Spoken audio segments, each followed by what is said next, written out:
Avhapfani Tshifularo is the Executive Director at the SA Petroleum Industry Association. Avhapfani, good afternoon to you. Why do people do this? What's the benefit to them in putting illuminating paraffin into diesel?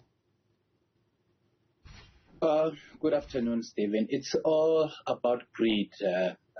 What then happened, the extended volumes which are added into diesel in the form of illuminating paraffin, they translate into higher sales.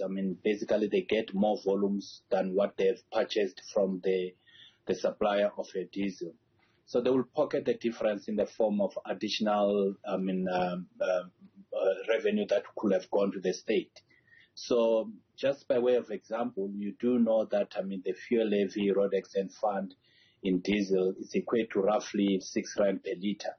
So if you buy, for argument's sake, 100 liters of diesel and then you add another 20 on top of that, then you've got 120 liters of diesel. On that 20, if you multiply by 6, that is the additional income that they are pocketing. So it's really about greed, people who don't care about the users of the products.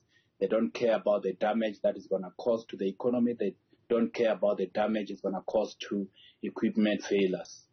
I would imagine you can't go half illuminating paraffin and diesel.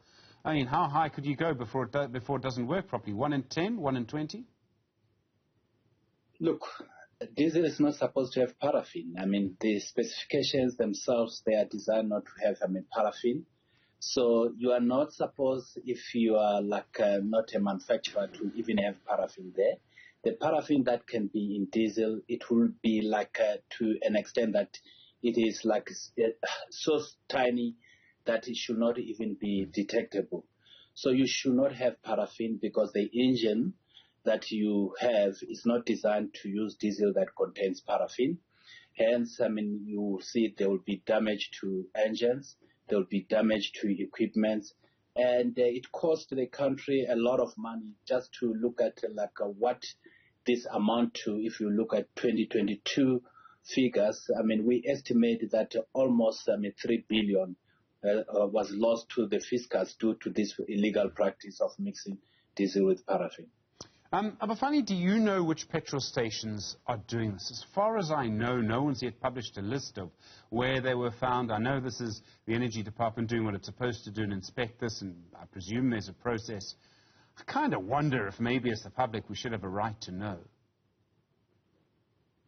I will not know because we are not regulators as an industry association, but the only person who will know, because they've got inspectors, it will be the Department of Mineral Resources and Energy. But however, I want to assure the public that none of SAPIA members will be part and parcel of the 70 or 75 service station that we're talking about, because our members, they operate in utmost care, and they make sure that the products that they sell, they are of highest quality to their users. Okay, so most of the big brands belong to you, don't they? Yes, but I think if you listen to the interview by the DDG, he made it clear that it will be none of the members that will that will represent SAPIA. When someone does this, so someone's clearly breaking the law when you sell something that is not what it says it is, what could they be charged with? Would it be fraud? Would it be theft? Would it be something else? For some people, you have a very nice car, you're very proud of your car, you go somewhere, you fill it up with a new petrol station, it damages the car. Some people would be furious, they would want damages for this. So I presume there's a criminal offence. Yeah, it is a criminal offence. Basically to blend the diesel the way people they are doing, the way they mix paraffin with diesel, because diesel, it has to comply with South African national standards, which informs what should be the characteristics of diesel. The DMRE itself, they've got a Petroleum Products Act, which stipulates what should constitute diesel. What are the properties of diesel that should be adhered to the diesel that is sold at service stations. So if you don't sell your diesel in accordance with those specifications already, that is an offense in terms of Petroleum Products Act. On the other hand, you've got the Customs and Excise Act, which is administered by South African Revenue Service. In that act as well, I mean, blending diesel with paraffin is an illegal activity which is prohibited. So there are several, acts that have been contravened by people who are mixing diesel with paraffin. Could there be an argument where someone will say, well, I don't know where the paraffin got into it. I bought it from a supplier. Avhapfani, I can see all kinds. I mean, you made the point at the beginning, this is all about greed. I can see people making all kinds of arguments to get out of trouble.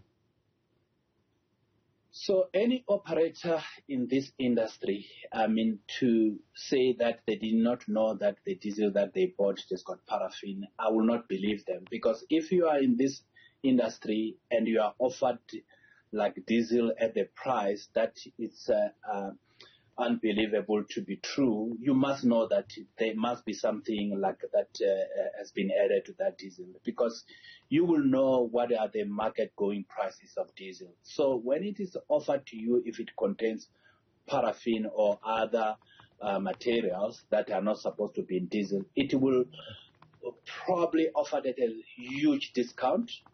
And if you are an operator who's worth, your salt, you need to investigate why that diesel is so cheap.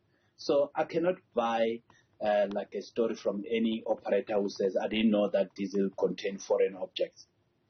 Avhapfani Tshifularo, thank you very much indeed at the SA Petroleum Industry Association. Really do appreciate the time.